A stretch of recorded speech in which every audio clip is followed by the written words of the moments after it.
episode, we talked to Apostle Jessica Ranja talking about his life in ministry. And tonight, I'm joined by Dr. James Mworia talking to us about him living a life of impact. This is Building to Last program. Welcome.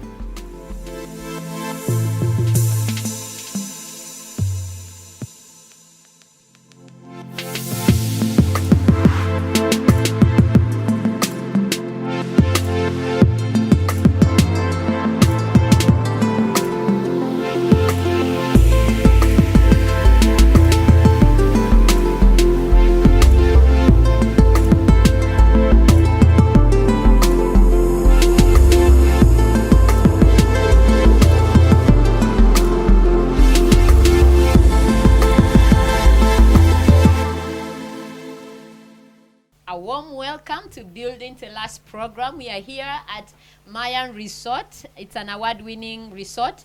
It's a place, it's the best place in Laikipia County to take your family out to have a vacation. And I have been hosting none other than Dr. James Mworia, CEO Centum. Last time he spoke to about leadership, and he's a leader of leaders, and he had a lot of wisdom on it. He has spoken a lot on mentorship. But today, we want to speak about investment. Welcome, sir. Say hi to our viewers. Thank you, Pastor Priscilla. It's a real pleasure to be with you today. Yeah. To share with you the subject of investment. Yes. Thank you very much. Talk to me, and I'll just go direct. Talk to me about the investments that you have had, just before we start to analyze what investment is all about. Yeah, so at Centum, our philosophy is that we want to give our investors, our shareholders, access to otherwise inaccessible investment opportunities. So that's why we don't focus so much on investments that you as an investor can get. Either you buy shares in the market or bonds. We don't focus so much on that. We focus on companies and opportunities that are not available in the market. And our philosophy is, because we should give you a market-beating return in the long term, not in the short term, in the long term. We want to focus on entities where we can increase value considerably. 2, 3, 4 times what we've invested. And ultimately, every company we get into, the idea is to sell the company, to make it better, and sell it for profit, and either reinvest that, or also distribute a share to our shareholders. So it's that cycle. It's a cycle of sort of we create value through improving what it is that we get, and take it to a higher level, and then you liquidate it. All right. Talk to me about the what do you view investment to be? Maybe that would help us, our viewers, as we end. You see, investment is really putting 1 shilling somewhere where you think you can get more than 1 shilling in the long term. You always have a view. It may turn out that it is more. It may turn out that despite your best effort, it is less. But it's about investing today for future gain. Deferred gratification. Period. Thank you. Talk to me about some of the deals that you have made, maybe your greatest deals, or rather your most interesting deals. Actually for us it's more than deals, because we first create. You come into an opportunity, and you create, and ultimately you harvest. And we've done many. I think I was looking at the list. In the last 8 years, I think we've created and sold more than 10 companies. In billions of shillings. So just examples of companies like that. Some are like we had investments in bottling companies. These were relatively small bottlers. One was in Nyeri, Mount Kenya. One was in the Eldoret Rift Valley, Cece. And we owned them independently. And for us, where we exist is there opportunity to improve? If there's no opportunity to improve, then there's no investment case. And we saw an opportunity to improve by consolidating the bottlers to become one company, and then now by making the necessary investment to scale up their operations, to increase sales, improve efficiencies, reduce risk. So those are the things we saw. And so we started the process. We bought more shares so that we could then be a controlling shareholder. And then implemented the plan, the improvement plan. making the investment, improving the control environment, improving margins. Yeah. And we grew profitability when we started in 2013. Yeah. The profit was about 100 million. By the time we sold in 2019, profits were around 1.5 billion. And so we sold at 10 times, normally 10 times the profit. Yeah. So on that transaction, we sold for close to 20 billion shillings. Wow. So it is that value improvement that that leads to you creating value. And you do it now through people. All right. So it is now making these people work in that company enthusiastic about what it is they're doing. So once you have the plan, then you cascade the plan to from the top down. Yeah.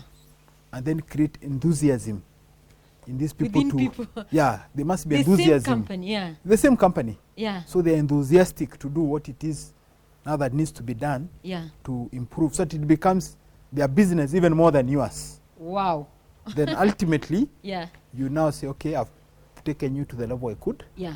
I've now sold you to a better owner. Okay. Who can take you to the next level. Mm-hmm. And so that's what we've repeated. Even in our real estate business. Yeah. We are not really in the real estate business. You know, we are building an enterprise. Yeah. In real estate. Mm-hmm. It's a platform that can now conceive, fundraise, build, sell, you see? So ultimately that entity is what we will sell. Wow. Not the underlying products. And you know that we created from scratch.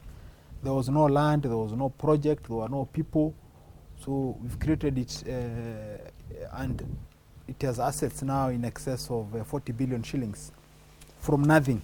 So you're not just building the individual assets. You're also building the organizational structure, people, governance, processes, so that now you have a product called a company, which you can go now talk to strategic investors and say, now you want to scale up Africa. Okay, here is a company. They have a presence. So that's our business. Yeah. So that's the difference between. So we are not passive investors. For us, we create entities, and then we realize that value by selling the entities. All right. Yeah. All right. When you're looking for an investment, maybe like you said before, we are mostly afraid of the risk. Yeah. For example, if that company wasn't performing, majority of us would shy off. What is the eyesight that you see there? See, for me, we ask ourselves several questions. Okay. One, is there opportunity to improve? Two, if we have this improvement, by how many times can we increase the value of the company? For me, it must be at least 3 to 5 times, so that it compensates for the risk. Okay. Yeah. Yeah. And are those things So are those things that need to be done to improve? Can they be done within a short period of time, so that you're not there for a long period of time? Okay. If you have that, then you're a candidate. Okay. Now you look, because not every entity that has room for improvement can be improved easily. So then you start looking at the entity. The first question is this entity important to its customers? The person who can suck everybody is a customer. You see, are you important to the customer? Yeah. Whatever service you're providing, because how you know they're important to the customer is the customer prepared to pay you in advance? Or do you have to go and chase the customer to be paid? Okay. If you tick that box, and you tick the next box that you are important to your suppliers, meaning your suppliers can wait to be paid, then it means you can make money. Because you make money by getting money. All money is made from customers. Customers, true. Correct? Yeah. So you get money from the customer, then you pay your supplier. Yeah. So then you can make money. Okay? Then now, do you have a team that we can start off with? Because again, if there's nobody, it will take a long time now to build a team, yeah? Oh, okay. So do you have a team? And can we agree on terms? So it's very straightforward. It's like that. Simple. Yeah, simple. Then you have a candidate. Yeah. That is a good candidate. Yeah. For you now to come and say, now we can move from X to Y. So where we've made mistakes is where, for example, the business is not important to the customer, or paying the customer to give you the service. You have to go bribe the supplies manager there. Oh, yeah. And many times the problem is also the quality of the service is not good. You see, like here, Mayan, they're important to their customers. So you cannot even get availability, and you have to pay in advance. So you see, then now that's something that can be that, and that means for you to do that, it means the quality of the service has to be good. That if I don't get here, then I'll not come to Nanyuki. True. Yeah. Oh, yeah. So that's the core. So you might be dealing with a debt collection issue, but actually not a debt collection issue. The problem is the quality of what you're offering is not value adding to your customers. Oh, yeah. So unless you fix that, you'll be perennially chasing debts. Yeah. Because here, if you don't pay in advance, you can't get it. So there's the issue even of having debts does not arise. Yeah, it doesn't arise. Wow. Yeah, because you'll come and say, no, sorry, we are full. You have to pay your deposit, otherwise you can't confirm your your residence. Yeah. All right. So I'm thinking. You have said the you look at there is the ability to make it grow. I want to hear how you make a team of people so enthusiastic. I see people drained, people are not willing. What is that you do? You say that they should even own the company. What is it that you do? You see, once people understand what you're meant to do, so you have to clarify the plan in the simplest possible language, so people understand what. Then they understand how they connect now personally to that bigger purpose. So if it's a cleaner, they understand how do I connect, how does my work here connect to the bigger purpose. Then you give them now the opportunity to shine. Then you reward them and recognize them, praise them, affirm them, so people understand this is why we do what we do. And we are succeeding or we are failing, but we are doing it as a team. That way you love even retention, people are there, they are happy. But many people are not happy because maybe you don't understand. Maybe what you're doing, you don't see how it connects to what it is, the big picture. Maybe there's insufficient, no one appreciates you. No one even says you've done a good job. Then you start getting demotivated. Or the plan keeps on changing. It was like this, it's this, so. All right. Today we made a challenge for you, sir. You're used to billions of money and big companies. So we want to ask simple questions for my viewers. Kuna mama wa mboga anaangalia, kuna mtu wa boda. They are watching you today. Ukimit, what would be your one advice? You being... So for me, what I would tell them, the most important person in your business is your customer. Make sure your service is the very best for that customer. The person who pays you, who rewards you, is a customer. Make sure in your area of business, if it is vegetables, whatever, offer the very best. 2, identify the real needs of your customer. So that, because we exist in solving the problems of the customer. So if you are a border person, wherever you are, understand those customers I have. What are their key problems? Maybe it's taking a child to school, maybe it's hospital, maybe it's reliability, maybe it is whatever. Then aim to be the most trusted supplier of that service. If you do that, your services will be in demand. The rest will flow. But if you miss that, where the customer can either go here or there. If you are the mama mboga and you realize my customers are young and you talk to them, take an interest in your customers, understand how they consume your product. Maybe they'll tell you now, from here I'm going to chop it up. Ask, can I chop it for you? Utoke hapa kama imekatakatwa. Or maybe from here I'm going to buy eggs there. Can I bring them here for you? Or maybe from here I need to walk. Okay, can you take my number? You send me the order. I'll send somebody to deliver to you.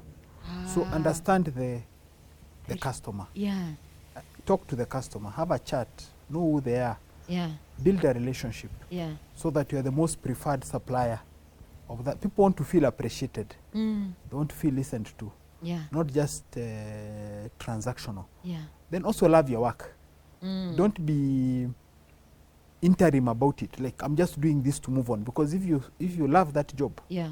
then you'll be passionate about it. Mm. People want to deal with people who are passionate in what they do. Yeah. So that even when you're selling me a cabbage, Yeah.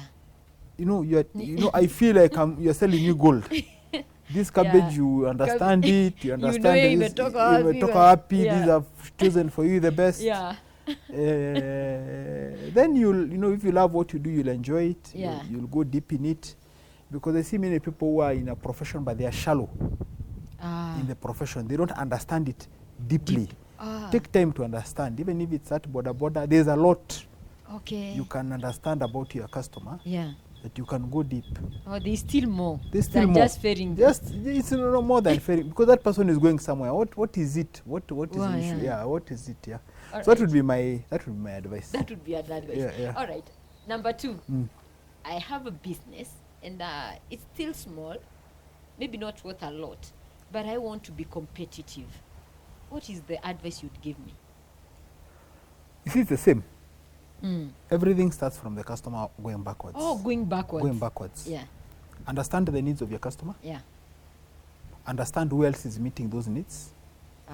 Why they are meeting them better than you. Yeah. See what you can do to match or be better. Yeah.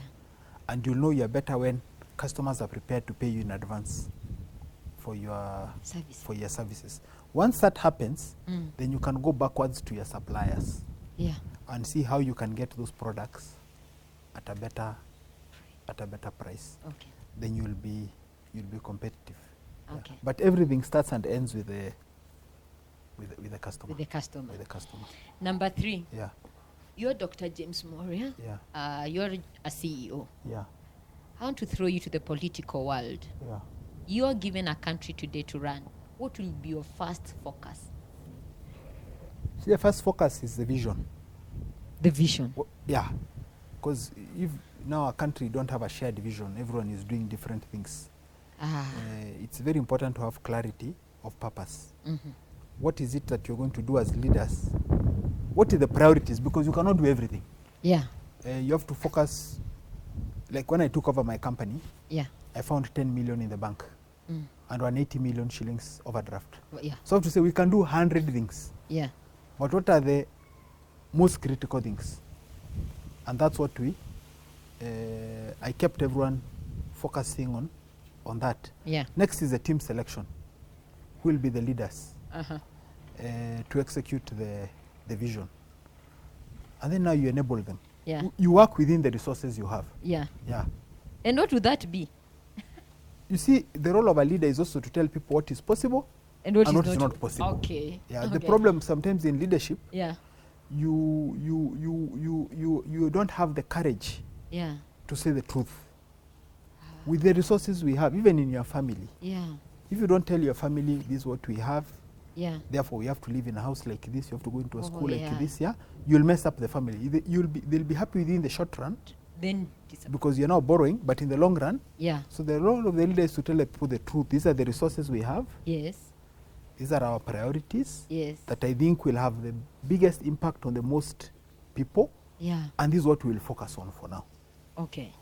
And this is the team that you now empower, because now you're leading leaders to deliver. If you look at successful countries, they don't necessarily work with a lot of resources. So I always tell people, work with what you have where you are. Okay. With waste, you can never have enough resources. Okay. You have to take the little you have and use it in the best possible manner. Okay. Yeah, so for me, it will not be that complicated. It's simple like that. Not the rest now the rest is just simple management, you know. Okay.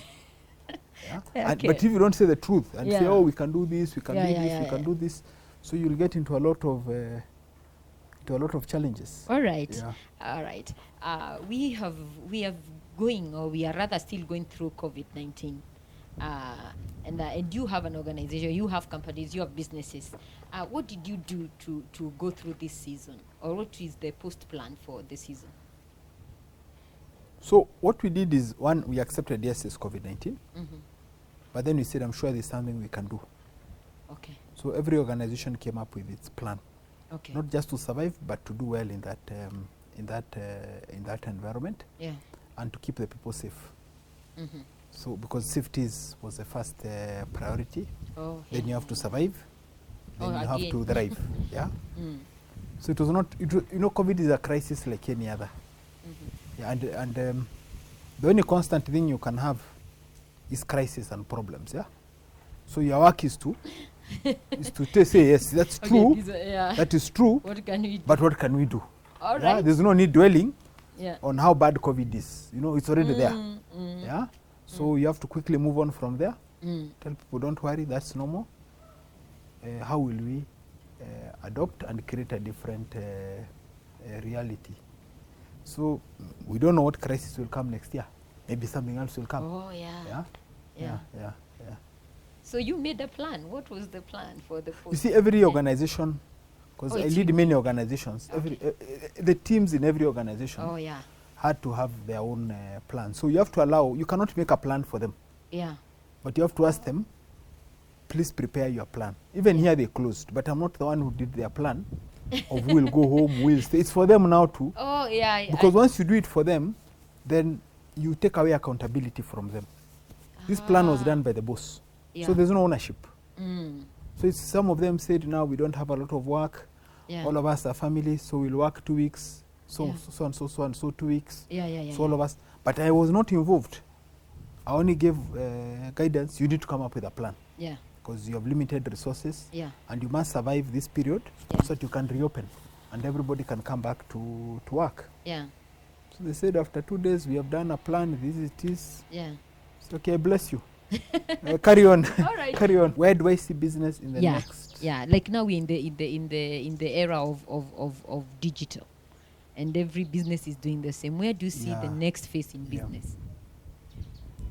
Yeah, that's true. Technology is one of the things that has really disrupted businesses over the years. People are closing shops. Because even as we moved from human beings moved from hunter-gatherers, technology moved us, and knowledge moved us to agriculture. Yes. Then, and agricultural societies dominated hunter-gatherer societies. That was the most advanced technology. From agriculture, we moved to industrialization. Again, industrial societies, that's why we were colonized. Because we were agricultural and they were industrial. So because they had adopted the technology before us, they had economic power. That's why it's not us. That's why it is not us who went to colonize them. So now we are in the digital age. And artificial intelligence. And so now if you don't adopt the new technology, you'll be dominated. You'll be like the hunter-gatherer. You'll be dominated and you'll be extinct. So, in the book of Hosea, say my people will perish for lack of knowledge. Even God likes knowledge, So all of us have to adopt so that we are not left behind. Whatever business you're doing, whether you're, like even what you're doing, teaching the word of the Lord, technology has come in. Even in photography, technology has come in. So it's to understand how you can work within the context of what is there. If you insist on staying where we've come from, you just need to be a student of history. You will not survive. You will not survive. The business that will do well are the ones that continue to adopt, to take advantage of the technology that is there. All right. What are some of your pillars in life? I think for me, some of my pillars is in everything we do, are we adding value? Are we adding value to the customer? Are we adding value to our staff? It has to be a value adding. Every activity, are you adding value? Secondly, how are you improving? So every meeting we go to my organization, there has to be a value creation plan. We don't want to remain static. What is it that we are doing? It's around also accountability. Who is accountable for what? So that there's clarity. In that lack of clarity, everyone is accountable. but what a plan helps you to do is sort of to create that accountability. But ultimately, business about people. It's the people who create the numbers, not the numbers that create the people. Okay. So you need to focus on the people. They are the most important asset. Yeah. Yeah. Talk to me about the God factor in your life. How does that play out? You see, God is very important, and that is what sort of for me gives me my confidence. Because not many people can say, I'll do an investment strategy based on creating and improving. Because then somebody can say, what if it doesn't work? So you have to have an element of faith in it. To say that, okay, maybe, because some of the things we do are not necessarily logical. You see, like if you had asked me, how exactly are you going to do this, Maya? And there's no, I did not know, the details. True. But you have to have the faith that this is where we are going, or how will you make Almasi? For many years, people have tried to do this, it has not worked. Who will you sell to? So sometimes you get so much caught up in the detail of the logic. But I think having that element of faith also is important. So I think God, that faith, but then also never being afraid. You see, you can see a lot of challenges, but if you have faith that eventually it will be resolved, or you'll resolve it, then you're not really afraid. So there are many things I've been afraid of in my life which have not really materialized. So now even I say there's no need, because whatever challenge I'm facing, somehow will resolve it. So I think if I did not have God in my life, that element of faith and fear would sort of, because now you'll be relying on your logic and your analytical capability, and that cannot explain even 10-15% of the things that happen. So I take a lot of comfort in leaning on God and not on my own understanding. All right. As you come to the end of the program, give us a parting shot. So for me, my parting shot to all of you investors is, focus on your circle of competence where you are. There are a lot of opportunities wherever it is you are. Sometimes you think that you'll make money outside what you normally do. That's a good way of losing your money, because you don't really understand the environment. For the young people out there, the investment that is guaranteed to make your return is an investment in yourself. Take time to invest in your capacity. Not just money, but time also. And nowadays there's a lot of material available for free that you can work on, but take time every day to improve yourself so that you can build that capital over time. Focus on adding value to your clients, understanding them, and constantly thinking and innovating and improving. Every day think, as you reflect, what will I create today? How will I be better today than I was a year ago? What am I doing? Because if it's the same, then you're getting left behind, and you're going to lose competitiveness, and ultimately you will perish. Love what it is that you do, because without passion, you'll be average, and if you're average, then you can't be competitive also. You won't have a good return on investment. There's a very high reward for those who are passionate, those who are at the top of their game, and work with what you have where you are. Don't focus on what you don't have. Focus on that which you have. Typically we have a lot, but because we are focusing on what we don't have, we overlook even that which we have and which we could have worked with. Thank you so much. You're most welcome. It's just a great honor that today you've advised us, you've given us even a part of your time and of your busy schedule. It is such a high privilege, and I believe they are transformed. I believe you've changed life today. We are forever Thank you for giving me that opportunity to share with you my experience. I continue to learn, and we learn also by sharing. True. Yeah. Thank you so much. You're welcome. And that brings us to the end of our Building to Last program with Dr. James Mworia. I want to appreciate our prophet for this chance and opportunity, even to share the word of God. Thank you so much, even for Mayan Resort, for this chance even to host our program here. We are forever grateful. Let me make a prayer. Father, in the name of Jesus Christ, thank you, dear Father, today. we've learned in simple language, in simple sentences, what we should look out for and what we should invest in, oh Lord. How I pray that this knowledge will stick by us, oh God, even as we make our decisions in the next moment, oh Lord, even to transform our lives. We give you all the praise and all the glory. Thank you, dear Father, even for Dr. Mworia, even for this chance and opportunity that he has shared his experiences and the gifts that you have given unto him, even with us today.